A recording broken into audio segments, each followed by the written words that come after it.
নমস্কার, আমি ডক্টর অরবিন্দ শীল। আজকের গল্প হলো গণতন্ত্র এবং রাজনীতিবিদ। থুরি গণতন্ত্র এবং রাজনৈতিক ব্যক্তি। বিদ শুনলে অনেকটা মনে হয় খুব জ্ঞানী, উচ্চশিক্ষিত বা উচ্চ অভিজ্ঞ ব্যক্তিত্ব, কিন্তু সর্বক্ষেত্রে তা সত্যি নয়। তাই তাই রাজনৈতিক ব্যক্তি বলাই বাঞ্ছনীয়। তিন ধরনের রাজনৈতিক ব্যক্তি থাকে। স্বাধীন চিন্তার রাজনৈতিক ব্যক্তি, এরা সাধারণত জননেতা হয়। এরা খারাপ, অতি খারাপ, ভালো, অতি ভালো হতে পারে। যেমন মমতা, জ্যোতি, ডাক্তার বিধানচন্দ্র রায়। এরা খারাপ হলে এদের মধ্যে ফ্যাসিবাদী মানসিক বিকার দেখা যায়, ভালো হলে সমাজ উপকৃত হয়।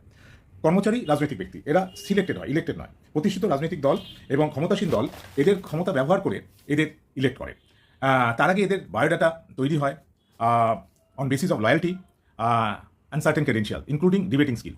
এরা একটা পলিটিক্যাল গোল বা অবজেক্টিভকে মেটেরিয়ালাইজ করে, মাসকে যথাসম্ভব নিউট্রালাইজ করে through engagement, disengagement, distractions or benefits subsidy.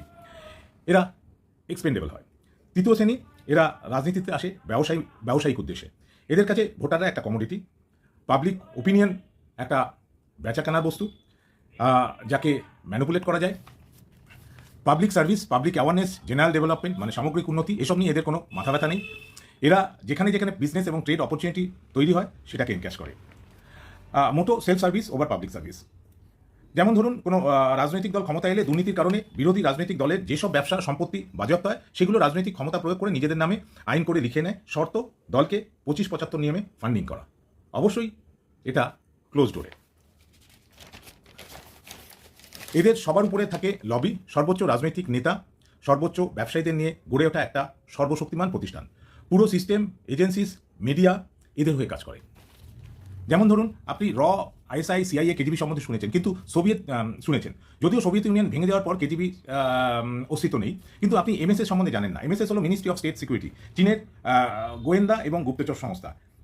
এটা অনেকটা আমেরিকা সিআইএ এবং এফবিআইকে কম্বাইন করে যাওয়া হয়, অর্থাৎ দেশের ভিতরে এবং দেশের বাইরে একযোগে গোয়েন্দাগিরি এবং গুপ্তচর ভিত্তি করে থাকে।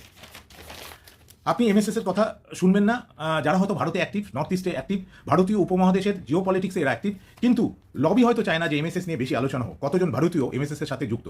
তাই মিডিয়া চায় না, তাই আপনিও জানেন না। আপনি সেটাই চিন্তা করেন বা করেন যেটা আপনাকে ভাবানো হয়, করানো হয়। তাই সবথেকে ভালো কি রিয়েল এস্টেট এজেন্ট তথা প্রমোটার হওয়া। রাজনৈতিক ছত্রছায়া থেকে জমি দখল করে কাস্টমার থেকে অ্যাডভান্স নিয়ে সেই টাকা দিয়ে ভেজাল মাল দিয়ে বাড়ি বানিয়ে 5 গুণ প্রফিট করে বাড়ি বেচুন। না শিক্ষা, না সমাজ সচেতনতা, না দায়িত্ব, কোনো কিছুর দরকার নেই। পাউচ খান, থুড়ি উঁচু জাতের কিছু খান, মাঝে মাঝে পাটায়া যান, ফুর্তি করুন, আর বাকি সময় ক্যারাম খেলুন। নমস্কার, এখানেই শেষ করলাম, ভেবে দেখবেন।